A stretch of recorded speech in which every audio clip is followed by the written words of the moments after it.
हिंदू धर्म में दान देने का खास महत्व है। मंदिर, तीर्थ और धार्मिक आयोजन में दान करना चाहिए। दान करने से पुण्य की प्राप्ति होती है और जातक का धन भी बढ़ता है।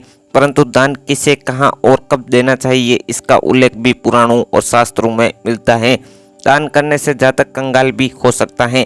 तो आइए जानते हैं कि शास्त्रों में किस तरह बताया गया है दान को और कैसे करना चाहिए। पुराणों में अनेकों दान का उल्लेख मिलता है, जैसे गोदान, छाता दान, जूते, चप्पल दान, पलंग दान, कंबल दान, सिरहाना दान, दर्पण, कंगा दान, टोपी दान, औषध दान, भूमि दान, भवन दान, धन्य दान, तिल दान, वस्त्र दान, स्वर्ण दान, धर्त दान, लवण दान, गुड़ दान, रजन दान, अन्न दान, विद्या, अभियान और धन दान। इनमें से सबसे मुख्य दान होते हैं अन्न, वस्त्र, औषध और ज्ञान एवं अभिदान। कुछ दान ऐसे भी होते हैं जो किसी व्यक्ति विशेष को नहीं दिए जाते, जैसे दीप दान, छाया दान और श्रम दान। मुख्य दान दो प्रकार के होते हैं, एक है माया के निमित्त किया गया दान, दूसरा है भगवान के निमित्त किया गया दान।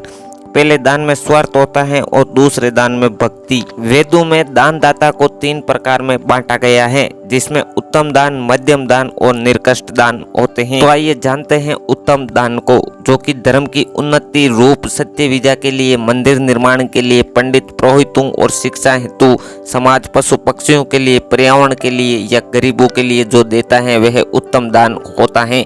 ये सबसे श्रेष्ठ दान है। अब आइए जानते हैं मध्यम दान के बारे में। कृति या स्वार्थ के लिए जो देता है तो वह मध्यम है। कई लोग अपनी प्रसिद्धि, मान सम्मान के लिए भी दान देते हैं, ऐसे लोग भी एक दिन कंगाल हो जाते हैं।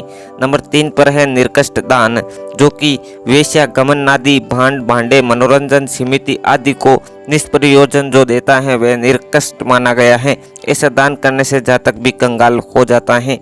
नंबर 4 पर है यथाशक्ति से ज़्यादा। यदि आप अपनी शक्ति से ज़्यादा दान देते हैं तो भी आप कंगाल हो जाएंगे। शास्त्रों में दान को मानव जीवन का महत्वपूर्ण हिस्सा माना जाता है। मान्यता है कि जो व्यक्ति दान कर्म करता है उसे वर्तमान के साथ अगले जन्म में पुण्य फल की प्राप्ति भी होती है।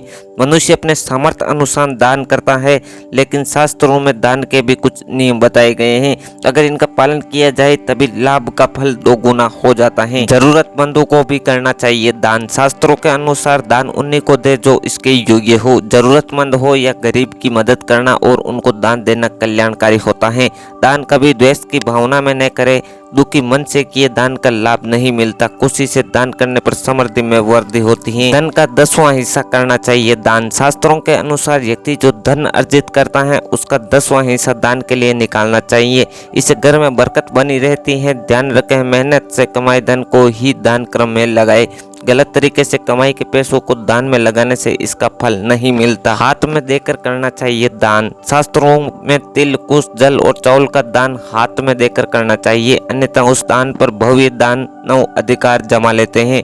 सोना, चांदी, गाय, जमीन, तिल, घी, वस्त्र, नमक आदि महादान की श्रेणी में आते हैं। निस्वार्थ भावना से करना चाहिए दान। हमेशा दूसरों की अपेक्षा खुद जाकर करना उत्तम माना जाता है। स्वार्थ की भावना से दान कभी नहीं करे। ऐसा करने से पुण्य फल की प्राप्ति नहीं होगी। साथ ही किसी की दी गई अमानत का दान न करे। गुप्त दान हमेशा अच्छा माना जाता है। वीडियो अच्छा लगा है तो लाइक और चैनल को सब्सक्राइब भी जरूर करें। धन्यवाद।